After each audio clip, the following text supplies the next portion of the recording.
Oke. Jadi ini adalah 2 unit kompetensi ya, yaitu menyusun yang pertama, yang kedua adalah mengevaluasi.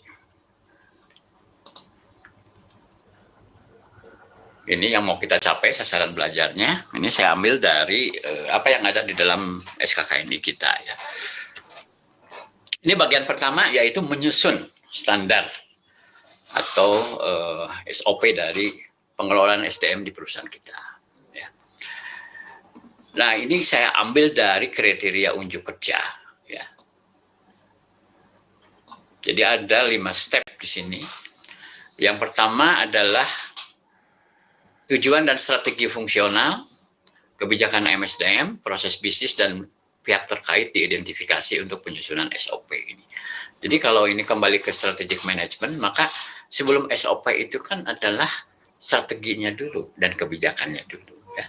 Strategi kebijakan. Baru kemudian kita perlu SOP. Ya. Jadi step-stepnya seperti itu. Jadi kalau kita tidak ada referensi tentang strategi dan kebijakan, pasti akan mengalami kesulitan ini, ya, untuk menyusun SOP ini. Ya. Kemudian tahap kedua, hasil identifikasi dan analisis untuk penyusunan standar operasional prosedur MSDM. Ya. Tahap ketiganya, format SOP MSDM ditentukan sesuai kebutuhan dan kebijakan organisasi. Ya.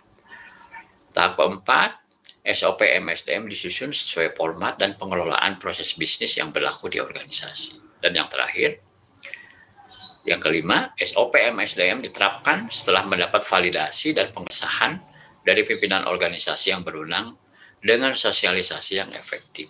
Nah, jadi simpel aja sebenarnya 5 step ya, sesuai dengan apa yang tercantum dalam kriteria unjuk kerja di dalam SKKN di MSDM ini. Ya, jadi kalau dalam proses asesmen nanti ya pasti asesor akan ngejarnya ini sebenarnya yang disebut kriteria unjuk kerja gitu. Jadi sepanjang kita bisa membuktikan bahwa 5 step ini dilakukan, ya berarti ya kita kompeten ya untuk urusan SOP ini. Ya. Mungkin pertanyaan pertama itu adalah why ya, apa sih manfaatnya atau mengapa kita mesti bikin SOP ini? Setidaknya ini ada 6 manfaat SOP itu bagi perusahaan. Yang pertama, mengurangi waktu pelatihan karyawan. SOP terkait pelatihan membantu membakukan orientasi dan pelatihan. Ya.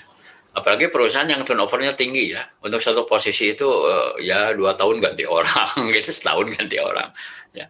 Kebayangkan setiap kita punya orang baru yang harus bertanggung jawab terhadap suatu proses, terus kita nggak ada bahan. Nggak ada bahan yang konsisten untuk diajarkan, untuk dilatihkan. Tentu repot. Atasannya akan pusing gitu ya. Jadi ini yang pertama. Jadi seolah-olah kita punya apa? Punya pakem, punya primbon yang tertulis gitu ya. Jadi kapanpun orang datang dan pergi itu ada rujukan tertulis yang dengan mudahnya dijadikan bahan untuk melatih. Itu yang pertama. Kedua adalah mempertahankan konsistensi di seluruh proses Anda. Ya. Kenapa sering misalnya ada satu urusan yang sama ditangani berbeda, itu dugaan saya itu karena nggak ada SOP. Gitu. Kedua, kalaupun mungkin sudah ada SOP, tapi SOP itu kurang diinternalisasikan, kurang disosialisasikan, sehingga orang punya versi sendiri di pikirannya. Dan ini tipikal masalah yang klasik gitu ya. Sudah ada aturan pun orang masih bisa suka-suka menafsirkan. Gitu. Kebayang kalau nggak punya malah gitu. Itu lebih problem. Kemudian yang berikutnya adalah mengurangi kesalahan. Ya tentu karena ada aturan main kan mestinya orang tahu dong ya. Dan tentu ya kalau nggak banyak kesalahan itu akan meningkatkan produktivitas, tidak akan ada rework atau perbaikan-perbaikan gitu. Kemudian memenuhi persyaratan hukum. Nah ini bagian penting ya kaitan dengan legal ya. Karena gini, sebagus apapun secara internal kita bikin suatu SOP, tapi kalau ternyata ada aturan yang lebih tinggi itu nggak kita ikuti atau melanggar aturan yang ada, tentu itu bukan SOP yang baik. Ya. Jadi mau nggak mau, sebuah SOP yang baik salah satunya adalah comply with ya, hukum yang lebih tinggi. Ya. Kalau di bidang HRD kan adalah hukum ketenaga kerjaan, ya. Terutama yang sifatnya normatif, yang sifatnya wajib. Nah, itu harus diikuti. Ya.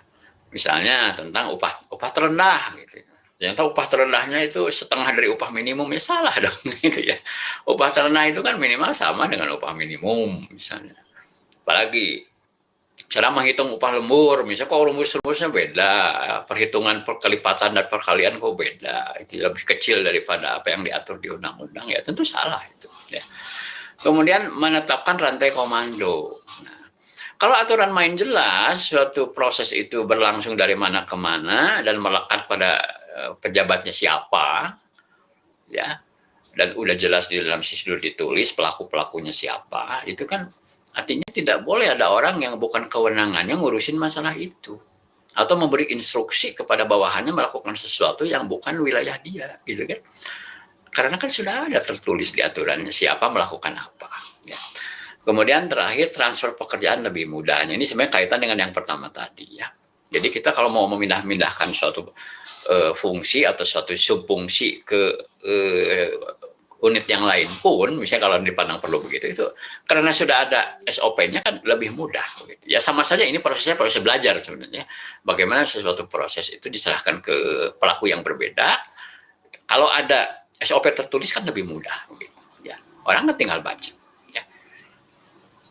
Ini 6 manfaat ya. Jadi memang sekalipun ada yang beranggapan ya, sebagian manajer beranggapan SOP itu ribet lah.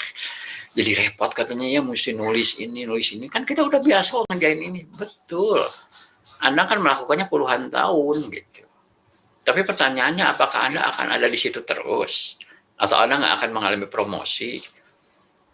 Kan pada saatnya akan ada orang lain yang akan kemudian melakukan pekerjaan yang Anda lakukan sekarang ya. Kalau ada SOP tertulis kan itu lebih mudah gitu, yang disebut masa transisinya itu ya. Nah, ini saya selipkan satu slide ini. Ini itu saya peroleh waktu saya menyusun ISO 9000. Konsultannya ini menyampaikan ini, dan ini ingat terus gitu ya. Jadi mungkin juga ini satu hal yang ya, saya nggak tahu ini cukup menyadarkan Anda semua nggak. Sebelum lanjut jangan lupa induk semua prosedur adalah prosedur tentang membuat prosedur. Nah, gitu ya. Jadi jangan ujuk-ujuk bikin prosedur A, prosedur B, prosedur C, tapi kita sendiri lupa. Anda sendiri dalam tata cara membuat prosedur itu sudah bikin prosedurnya belum, gitu kan? Nah ini dulu, gitu ya. Jadi yang paling penting ini pondasi dari semuanya. Gitu, ya. Nah ini ada satu display yang bagus. Ini bicara tentang siklus dari SOP. Ya.